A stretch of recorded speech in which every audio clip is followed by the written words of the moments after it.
এমপিওভুক্ত শিক্ষকদের বেতনের টাকা নিয়ে তুঘলকি কাণ্ড। খরচ না হলেও ব্যাংকে জমেছে ৬০০ কোটি টাকা। মুনাফার হদিস জানে না কেউ।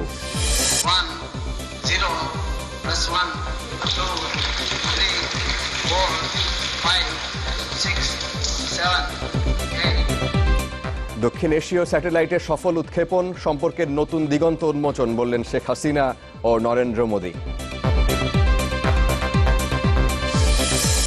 ৪ বছরেও কিনারা হয়নি হেফাজতে সহিংসতার মামলাগুলোর, রাজনৈতিক ফায়দা নেয়ার অভিযোগ আসামি পক্ষের। এবং আসছে বাজেটে এডিপির ৭৭% বরাদ্দ শীর্ষ ১০ খাতে। বছর ব্যবধানে বিজ্ঞান ও প্রযুক্তিতে বেড়েছে ৩ গুণ।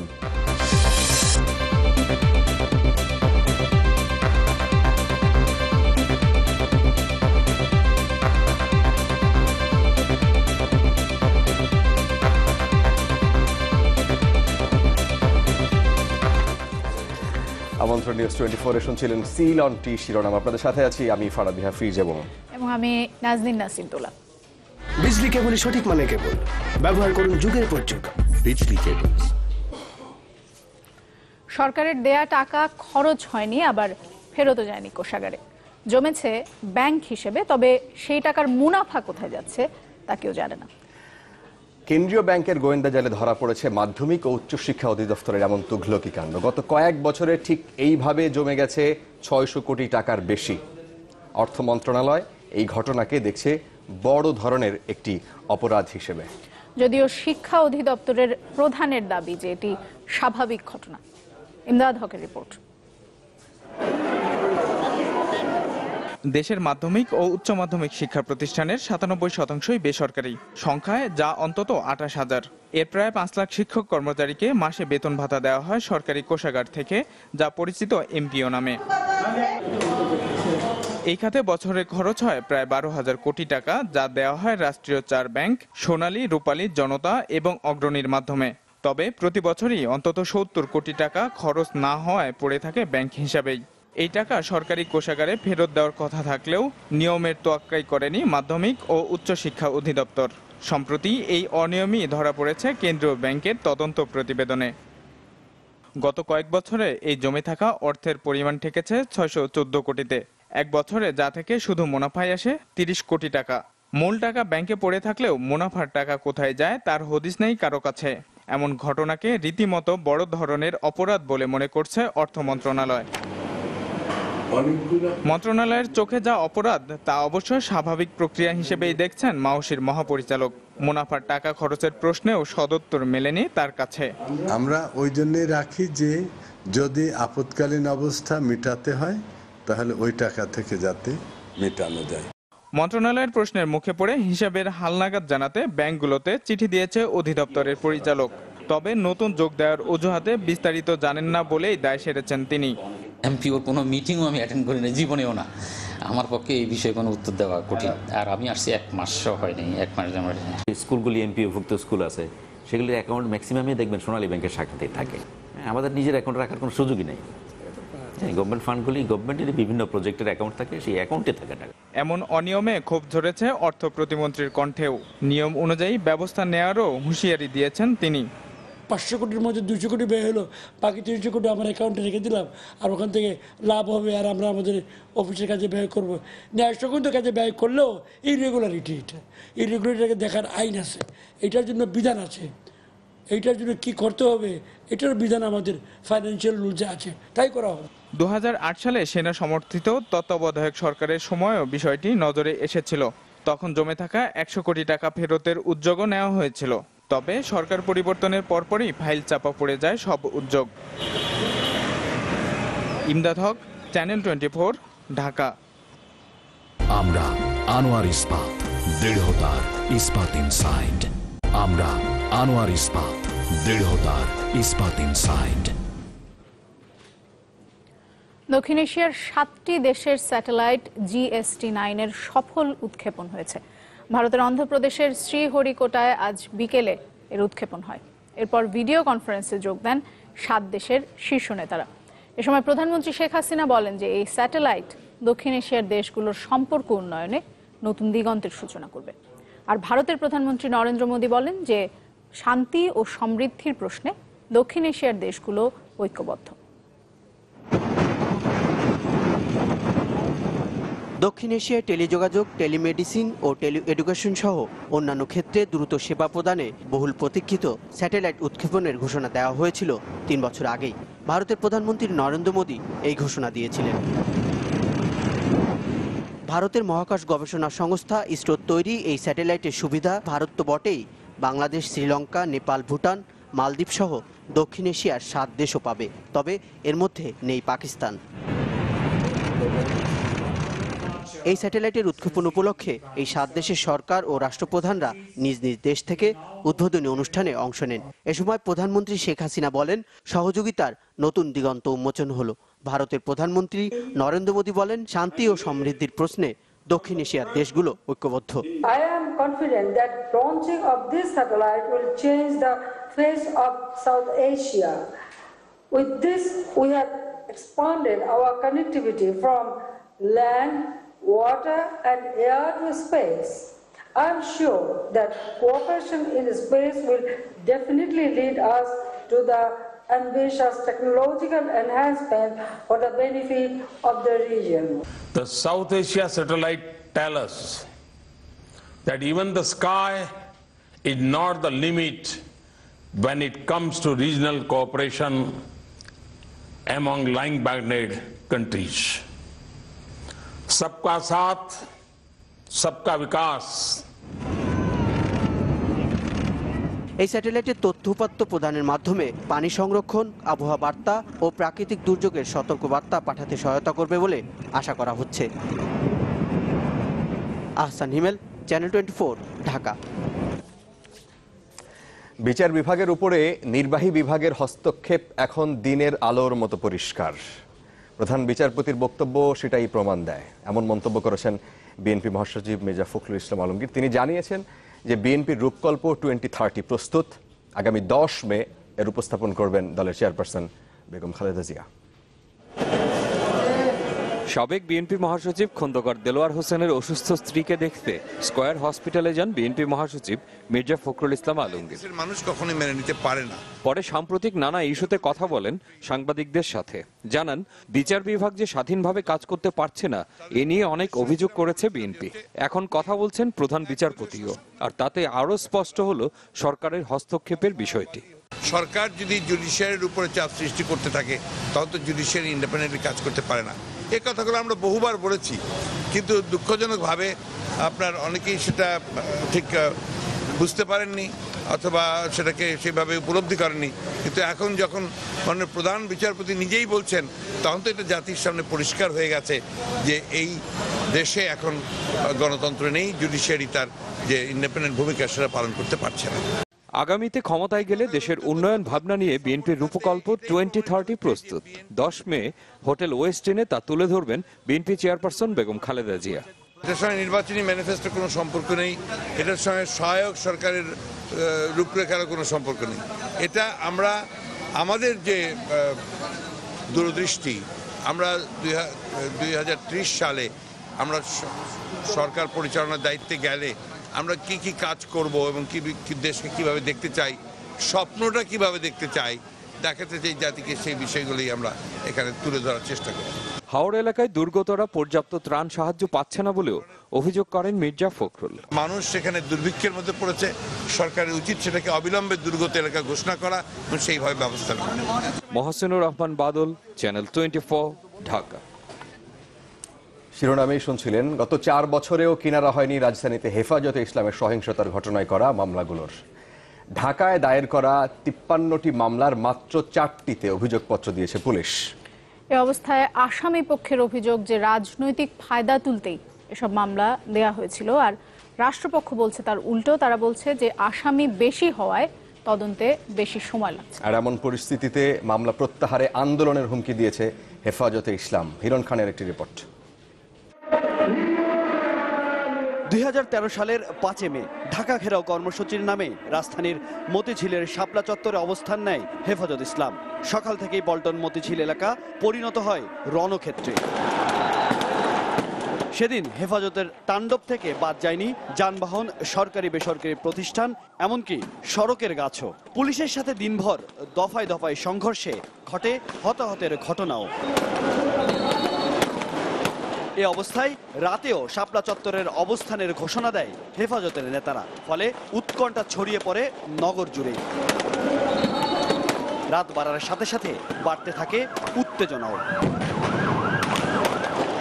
গভীর রাতে আইন শৃঙ্খলা বাহিনীর অভিযানের মুখে শাপলা চত্বর ছাড়তে বাধ্য হয় হেফাজত। এই তাণ্ডবের ঘটনায় সব মিলিয়ে মামলা হয় 53টি। গ্রেপ্তার করা হয় হেফাজত ইসলামের মহাসচিব বাবুনগরী সহ বেশ কয়েকজনকে। তাদের সবাই এখন জামিনে। আসামি পক্ষের আইনজীবীর অভিযোগ, রাজনৈতিক ফায়দা তুলতেই হেফাজত ও বিএনপির নেতাদের জড়িয়ে মামলা করেছে সরকার, তাই ইচ্ছে করেই মামলার কার্যক্রম বিলম্বিত করা হচ্ছে। এই মামলাটা দিয়ে ইসলামী চিন্তাবিদ যারা মুসলমান, যারা আওয়ামী লীগকে ভোট দেয় না, তাদেরকে বাধ্য করা হচ্ছে যে তাদের পক্ষে নেওয়ার জন্য। এই মামলাগুলি হয়রানি মামলা। রাষ্ট্রপক্ষের আইনজীবী বলছেন, আসামি বেশি হওয়ায় সময় লাগছে। কারণ অনেক আসামি, এখানে অনেক সাক্ষী, সবাইকে জিজ্ঞাসাবাদ করে এবং যারা ঘটনার সাথে জড়িত চার্জশিট দাখিল করতে হলে তো সুষ্ঠু তদন্তের মাধ্যমে কারা অ্যাকচুয়ালি ঘটনা ঘটিয়েছে নির্দিষ্টভাবে সেটা সুনির্দিষ্ট অভিযোগের মাধ্যমেই সেটা করতে হবে। দীর্ঘ 4 বছর পেরিয়ে গেলেও আলোচিত এসব মামলার বেশিরভাগ আসামিকেই শনাক্ত করতে পারেনি পুলিশ।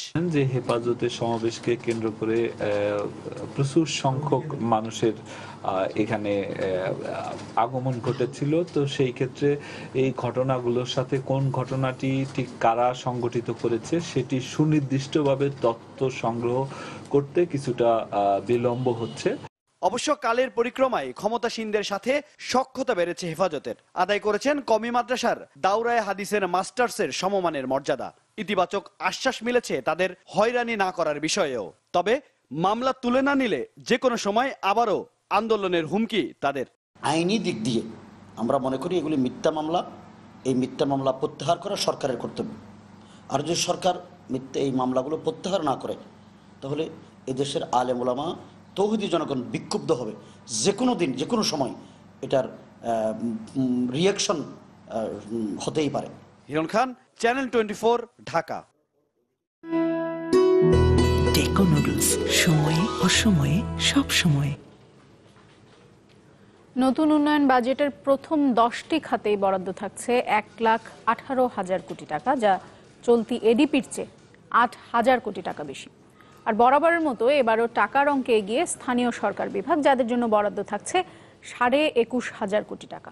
বরাদ্দ বাড়ছে পরিবহন, বিদ্যুৎ, শিক্ষা ও স্বাস্থ্য খাতেও। তবে বছর ব্যবধানে 1 লাফে 3 গুণ বেশি টাকা দেয়া হচ্ছে বিজ্ঞান ও প্রযুক্তি মন্ত্রণালয়ে। ইকবাল হাসানের রিপোর্ট।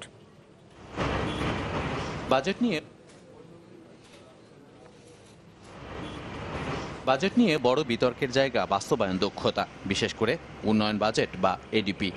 ইতিহাস বলে স্বাধীনতার পর মাত্র 5 বার পুরোপুরি খরচ করা গেছে বরাদ্দের টাকা, বাকি সময় ফেরত দিতে হয়েছে সরকারি কোষাগারে। এমনকি চলতি বাজেটেও 1,10,000 কোটির অর্ধেকের কিছু বেশি খরচ হয়েছে প্রথম 10 মাসে, অথচ এই অঙ্ক প্রতি বছরই বাড়ছে পাল্লা দিয়ে। এরই মধ্যে তৈরি হয়েছে নতুন এডিপির চূড়ান্ত খসড়া, যেখানে মোট অঙ্ক 1,53,000 কোটি টাকা, যা চলতি এডিপি থেকে বাড়ছে 38%। আর বড় আকারে বাড়ানোর পেছনে সরকারের যুক্তি হলো, দেশে বিদেশি বিনিয়োগ আসছে না প্রত্যাশা মাফিক, তাই সেই ঘাটতি পূরণ করা হবে সরকারি বিনিয়োগ দিয়ে। ইয়াং ছেলে খাবার বেশি প্রয়োজন, এটা ইয়াং ইকোনমি, তার বেশি ফুয়েল দরকার। ফুয়েল মানে জ্বালানি, মানে বিনিয়োগ। বহিরাগত বিনিয়োগ আসছে কম, কারণ ওরা যে কুইক প্রফিট চায় বহিরাগত বিনিয়োগ, সেই সুবিধা আমাদের এখানে নেই। আসছে উন্নয়ন বাজেটের প্রথম 10টি খাতেই বরাদ্দ দেওয়া হচ্ছে মোট টাকার 77%, যা ছাড়িয়ে যাচ্ছে চলতি এডিপির মোট আকারকে। আর বরাদ্দের ভিত্তিতে এবারও সবচেয়ে এগিয়ে স্থানীয় সরকার বিভাগ 21,500 কোটি। দ্বিতীয় সর্বোচ্চ প্রায় 19,000 কোটি টাকা বরাদ্দ যাচ্ছে বিদ্যুৎ বিভাগে। এছাড়া সড়ক বিভাগে 17,000 কোটি, রেল বিভাগে 13,000 কোটি, আর সেতু বিভাগে বরাদ্দ দেওয়া হচ্ছে 8,500 কোটি টাকা। বিদ্যুৎ প্রতিমন্ত্রী বলছেন, উৎপাদন ও বিতরণ ব্যবস্থায় বিনিয়োগ বাড়াতে উদ্যোগ নেওয়া হচ্ছে জোরালোভাবে। বড় আকারের পাওয়ার প্ল্যান্ট যেগুলো আমরা সিদ্ধান্ত নিব এবার, মিড টার্ম পাওয়ার প্ল্যান্টগুলোকে তাড়াতাড়ি নিয়ে আসা, আর অবশ্যই ট্রান্সমিশন বারবার বলে আসতেছে। ট্রান্সমিশনের 2-3টা প্রজেক্ট আমাদের পাইপলাইনে আছে, যে চায়না ফান্ডের প্রজেক্ট, যেটা আমরা খুব অতি শীঘ্রই চালু করতে চাই। প্রাথমিক, মাধ্যমিক এবং উচ্চ মাধ্যমিক মিলিয়ে শিক্ষা খাতে মোট বরাদ্দ থাকছে প্রায় 15,000 কোটি টাকা।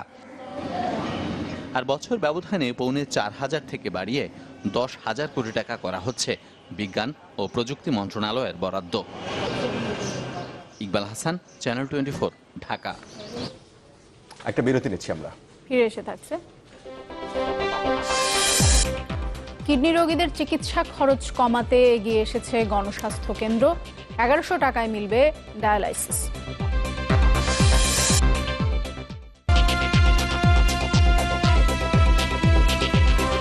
আবার আমন্ত্রণ, আপনারা দেখছেন নিউজ 24। শিক্ষার জন্য বয়স বা সমাজ যে কখনো বাধা হতে পারে না, এবার তা প্রমাণ করলেন নাটোরের মলি রানী কুণ্ডু। 37 বছর বয়সে বড় ছেলের সাথে এসএসসি পরীক্ষায় অংশ নিয়ে পেয়েছেন সাফল্য। শুধু তাই নয়, ফলাফলে তিনি ছেলেকেই পেছনে ফেলেছেন। নাটোরের বাগাতিপাড়ার গালিমপুর গ্রামের মলি রানী কুণ্ডু দরিদ্র পরিবারের মেয়ে হওয়ায় বিয়ের পিঁড়িতে বসতে হয়েছে অল্প বয়সেই, তাই পড়ার ইচ্ছাটা থমকে যায় 9ম শ্রেণীতেই। কিন্তু অদম্য ইচ্ছায় আবারও বই খাতা খুলে বসেন মলি। রীতিমতো পড়াশোনা করে দেন এসএসসি পরীক্ষা। সাথী বড় ছেলে মৃন্ময়। ফর্ম পূরণ থেকে শুরু করে পরীক্ষা দিতেও একই সাথে গিয়েছেন মা ও ছেলে। আর ফলাফলে নিজের ছেলেকেই পেছনে ফেলেছেন মলি। আমার মতো আর 5টা মেয়েরা যদি একটু কষ্ট করে নিজেকে শিক্ষার আলোয় শিক্ষিত করতে চায়, তাহলে একটু কষ্টটা করলে অবশ্যই তারা শিক্ষার আলোয় আলোকিত হতে পারে। মায়ের কৃতিত্বে গর্বিত সন্তানও বলেন, পড়ালেখায় সবচেয়ে বেশি অনুপ্রেরণা যোগান মা। আমরা দুজনে ভালো রেজাল্ট করেছি, তো মা যেটা দেখিয়ে দিয়েছে সেটা হলো পরিশ্রম করলে সফলতা পাওয়া যায়। মলির এমন অর্জনে খুশি তার পরিবারের সদস্যরাও। আমার ছেলে এবং স্ত্রী পরীক্ষা দিয়ে ভালো রেজাল্ট করছে, এই কারণে আমরা গর্বিত এবং বাসার সবাই গর্বিত এবং আনন্দিত। সে স্বামীর বাড়ির পরিবারের সহযোগিতা পেয়ে সে গত পরীক্ষায় ম্যাট্রিক পরীক্ষায় অংশগ্রহণ করেছে। অংশগ্রহণের পর 4 তারিখে যে রেজাল্ট পাওয়া গেছে, এতে আমি খুশি এবং স্বামীর পরিবার সবাই। মা ছেলের একই সঙ্গে পড়ালেখার এই ঘটনা অনেকের জন্য প্রেরণা হবে, এমন মন্তব্য তাদের সহপাঠী ও শিক্ষকদের। মানে এত বছর বয়সে যে মা ছেলে একসাথে পরীক্ষা দিল, এতে আমরা আত্মবিশ্বাস জন্মাইছি। মায়ের পাশ করা আমাদেরকে অনেক ইন্সপায়ার করে, আমাদের আত্মবিশ্বাসী করে তোলে। লেখাপড়ার যে আসলে কোনো বয়স থাকে না, সেটা হচ্ছে মলি রানী এটা বুঝিয়ে দিল। এসএসসির ফলে মলি পেয়েছেন জিপিএ 4.53 আর ছেলে মৃন্ময়ের জিপিএ 4.43। Desk report, channel 24। অভিনন্দন তাদের দুজনকে। এবার জেবি গ্রুপ সূর্যোদয়ের দেশে এডিবির অর্ধশত বোর্ড সভার খবর।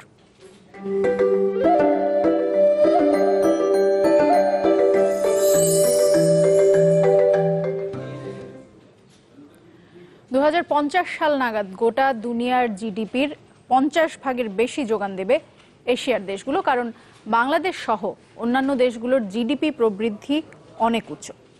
জাপানের ইয়োকোহামায় অনুষ্ঠিত এডিবির 50তম বার্ষিক সভার দ্বিতীয় দিনের গভর্নেন্স সেমিনারে এডিবির প্রেসিডেন্ট তাকিহিকো নাকাও এসব কথা বলেন। জাপান থেকে মজুমদার বাবুর report.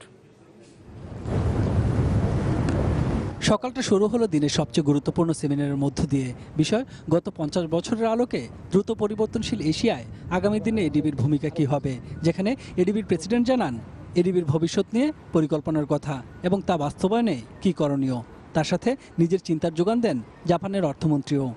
This Asian model as if it is peculiar. It's not so peculiar at all. Investment in infrastructure, investing in education, good macroeconomic policies, open trade and investment. On the contrary, Japan, what? Even a God, not one God, gods were working. That what it said. So if gods are working, Can't be a punishment. Seminar শেষে অর্থমন্ত্রী জানান, বাংলাদেশের অর্থমন্ত্রী হিসেবে ADB নিয়ে তার উপলব্ধির কথা।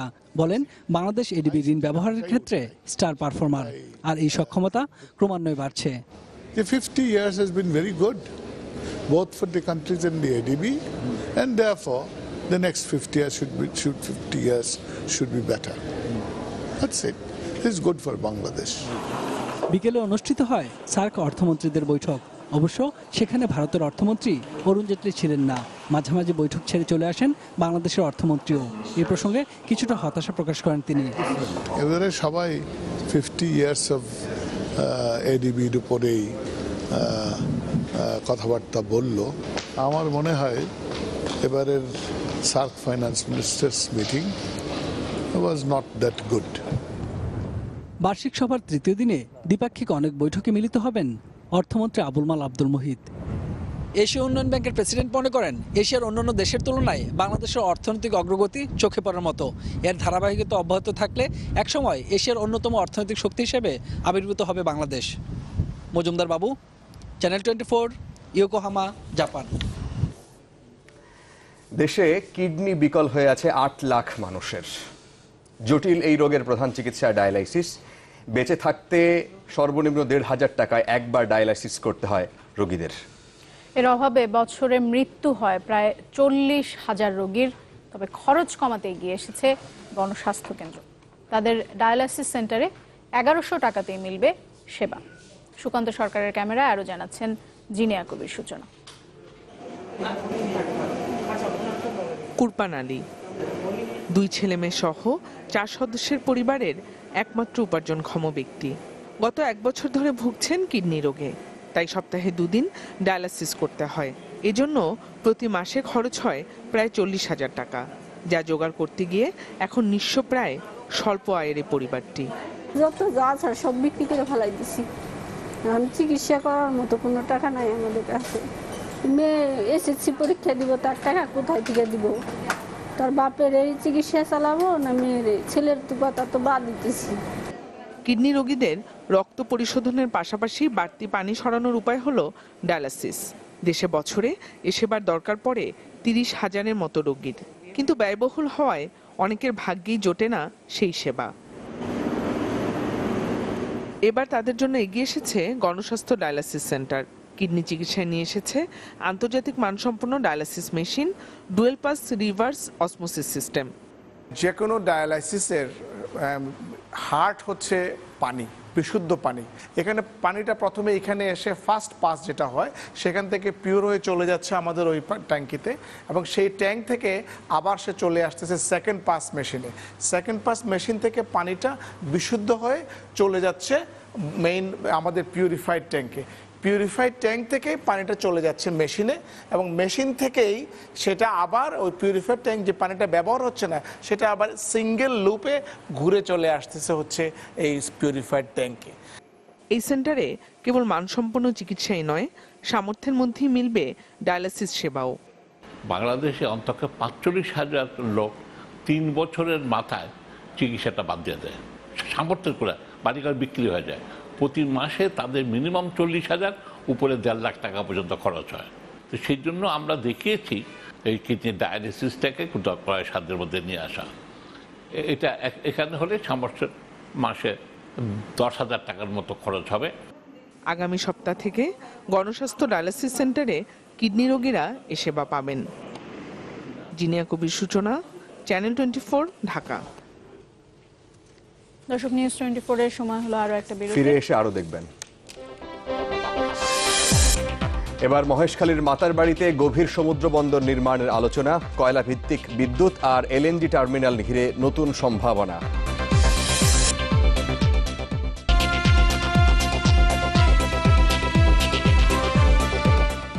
আরো একবার আমন্ত্রণ।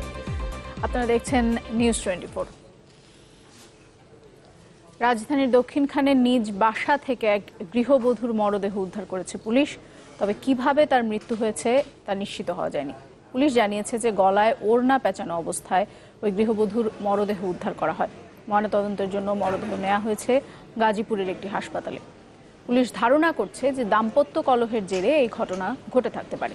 ঘটনার পর থেকে পলাতক ওই নারীর স্বামী, তিনি একটি বেসরকারি ব্যাংকে কর্মরত।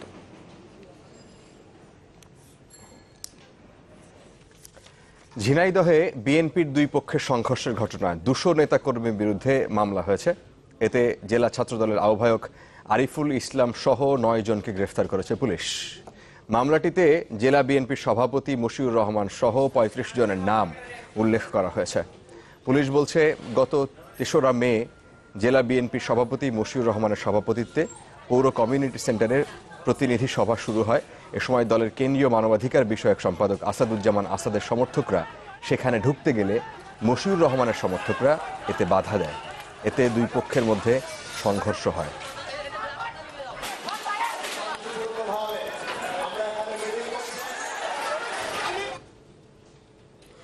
মাঝখানে সব উদ্যোগ ঝিমিয়ে পড়লেও আবারও সামনে এসেছে গভীর সমুদ্র বন্দর নির্মাণের বিষয়টি।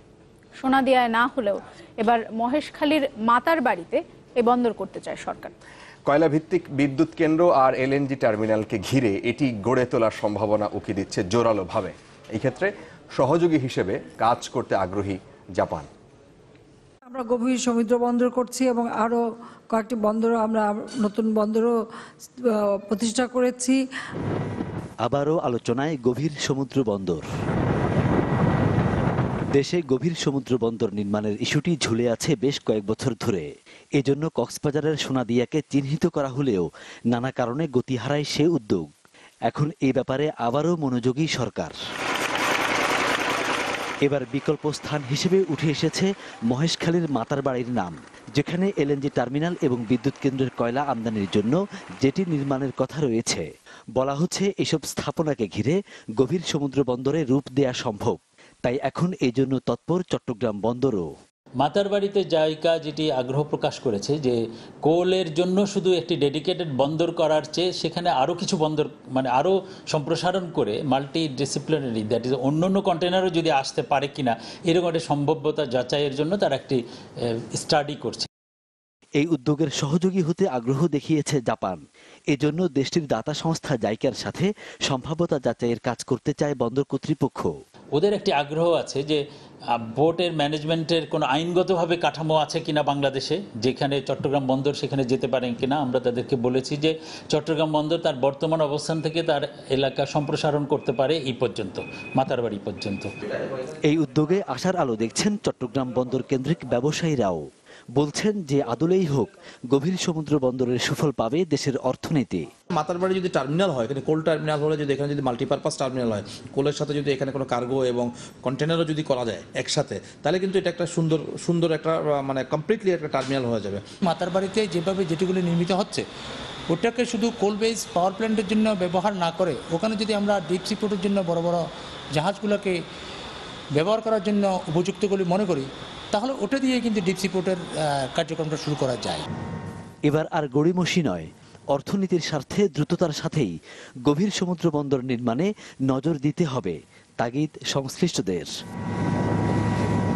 ফখরুল ইসলাম, চ্যানেল 24, চট্টগ্রাম। সময় হলো আরো একটা ছোট্ট বিরতির। ফিরে আসার পর দেখবেন দিল্লিতে মেডিকেল ছাত্রী ধর্ষণ ও হত্যা মামলায় 4 জনের মৃত্যুদণ্ড বহাল। নারী সমাজের বিজয়, দাবি পরিবারের।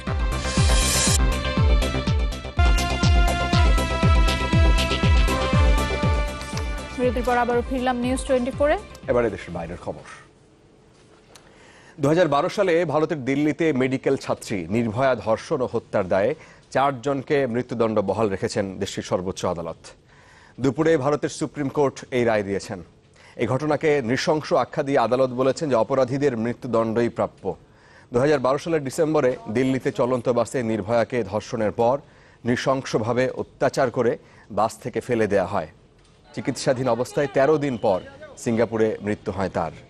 এই ঘটনায় সমালোচনার ঝড় ওঠে বিশ্ব জুড়ে। 2013 সালে ভারতের একটি দ্রুত বিচার আদালত অভিযুক্ত 4 জনকে মৃত্যুদণ্ড দেন।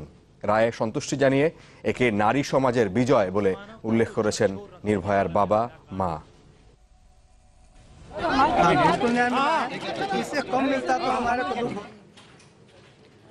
7 মের প্রেসিডেন্ট নির্বাচনে নতুন ইতিহাস গড়বে ফরাসিরা। শেষ দিনের প্রচারণায় এমন ঘোষণা দিয়েছেন টপ ফেভারিট প্রার্থী ইমানুয়েল ম্যাক্রো। শুক্রবার প্রচারণার শেষ দিনে ব্যস্ত সময় পার করেছেন তার প্রতিদ্বন্দ্বী মেরিন লে পেন। ব্রিটানি শহরে প্রচারণায় গিয়ে তোপের মুখে পড়েছেন মেরিন লে পেন। তাকে লক্ষ্য করে ডিম ছুঁড়ে মারে বিক্ষুব্ধ লোকজন। পেনকে বর্ণবাদী আখ্যা দিয়ে আইফেল টাওয়ারে একটি ব্যানার ঝুলিয়ে দিয়েছে পরিবেশবাদী সংস্থা গ্রিন পিস। সবশেষ জনমত জরিপে ৬২% সমর্থন নিয়ে এগিয়ে ম্যাক্রো।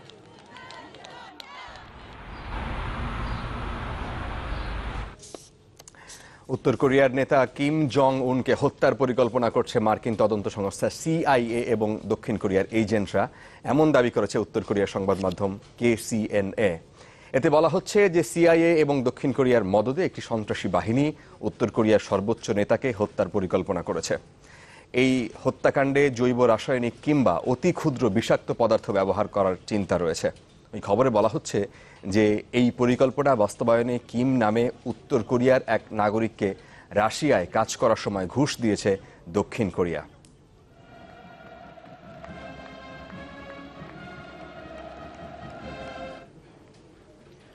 IS জঙ্গিদের ঔরসজাত অন্তত ৬০০ শিশু বেড়ে উঠছে লিবিয়ার জেলে, যাদের বেশিরভাগেরই পিতৃপরিচয় সিরিয়ার IS এর হয়ে লড়তে আসা পশ্চিমা জঙ্গি। এবং মানবাধিকার কর্মীরা বলছেন যে এই শিশু বন্দীদের উদ্ধারে উদাসীন তিউনিসিয়া সহ অভিযুক্ত রাষ্ট্রগুলো। ৩ বছরের তামিম জাবদি, তিউনিসিয়ায় বংশোদ্ভূত শিশুটির ঠিকানা এখন ত্রিপোলির কারাগার। লিবিয়ার সিদ্রাথে IS ঘাঁটিতে বোমা হামলায় গেল বছরের ফেব্রুয়ারিতে প্রাণ হারায় তামিমের জঙ্গি বাবা মা। তারপর থেকেই আরও অর্ধশত নারী শিশুর সাথে তাকেও রাখা হয়েছে লিবিয়ার জেলে। দুবার নাতির সাথে সাক্ষাৎ করে গেছেন তামিমের দাদা। এই নিষ্পাপ শিশুকে কোন অপরাধে এভাবে বন্দী রাখা হয়েছে? আমার নাতি ধীরে ধীরে পুরো পৃথিবী এবং ওর দেশকেও ঘৃণা করবে। ওকে দেশে ফিরিয়ে নিতে চাই। মানবাধিকার কর্মীরা বলছেন IS এর বিদেশি যোদ্ধাদের এমন অন্তত ৬০০ সন্তান এখন লিবিয়ার বিভিন্ন কারাগারে। ইরাক সিরিয়া থেকে ফেরার পরই এরা আটক হয়েছেন নিরাপত্তা বাহিনীর হাতে। শিশুদের সাথে অনেক নারী জঙ্গিও রয়েছে লিবিয়ার জেলে। আমার বাবা দুবার সাক্ষাতের চেষ্টা করেও এখানে আসার অনুমতি পাননি। জানি না বাবা এখন কই আছে, কি অবস্থায় আছে, কবে এই নরক থেকে মুক্তি পাবো তাও জানি না। বিশ্লেষকরা বলছেন বিপদকামী হয়ে ওঠার আগে এসব শিশুকে রক্ষায় এগিয়ে আসতে হবে সংশ্লিষ্ট দেশগুলোকে। আইএসের আদর্শে অনুপ্রাণিত হয়ে যেসব নারী সিরিয়ায় গিয়ে জঙ্গিদের বিয়ে করেছিল তাদেরই সন্তান এসব শিশু। এরা আইএসের নতুন প্রজন্ম। বিদেশি এসব শিশুকে রক্ষায় সব দেশকেই এগিয়ে আসতে হবে, অন্যথায় এরা ভয়াবহ সন্ত্রাসী প্রজন্ম হিসেবে আরো বিপজ্জনক হয়ে উঠতে পারে। ফেসবুক, টুইটার সহ বিভিন্ন মাধ্যমে প্রচারণায় সক্রিয় জঙ্গিদের বিরুদ্ধে সামাজিকভাবে ঐক্যবদ্ধ পদক্ষেপ নেওয়ার আহ্বান বিশেষজ্ঞদের। নাদিরা জাহান, চ্যানেল 24। আমরা শেষ করব নিউজ 24। তার আগে শিরোনামগুলো জানিয়ে দিচ্ছি আরো একবার। এমপিওভুক্ত শিক্ষকদের বেতনের টাকা নিয়ে তুঘলকি কাণ্ড। খরচ না হলেও ব্যাংকে জমেছে ৬০০ কোটি টাকা, মুনাফার হদিস জানে না কেউ।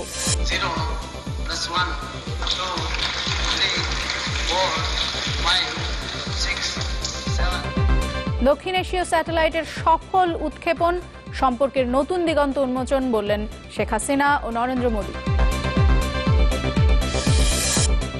৪ বছরেও কিনারা হয়নি হেফাজতের সহিংসতার মামলাগুলোর রাজনৈতিক ফায়দা নেয়ার অভিযোগ আসামি পক্ষে। এবং আসছে বাজেটে এডিপির ৭৭% বরাদ্দ, শীর্ষ 10 খাতে বছর ব্যবধানে বিজ্ঞান ও প্রযুক্তিতে বেড়েছে 3 গুণ। দর্শক, এই ছিল নিউজ 24-এ। অনেক ধন্যবাদ এতক্ষণ আমাদের সাথে থাকার জন্য।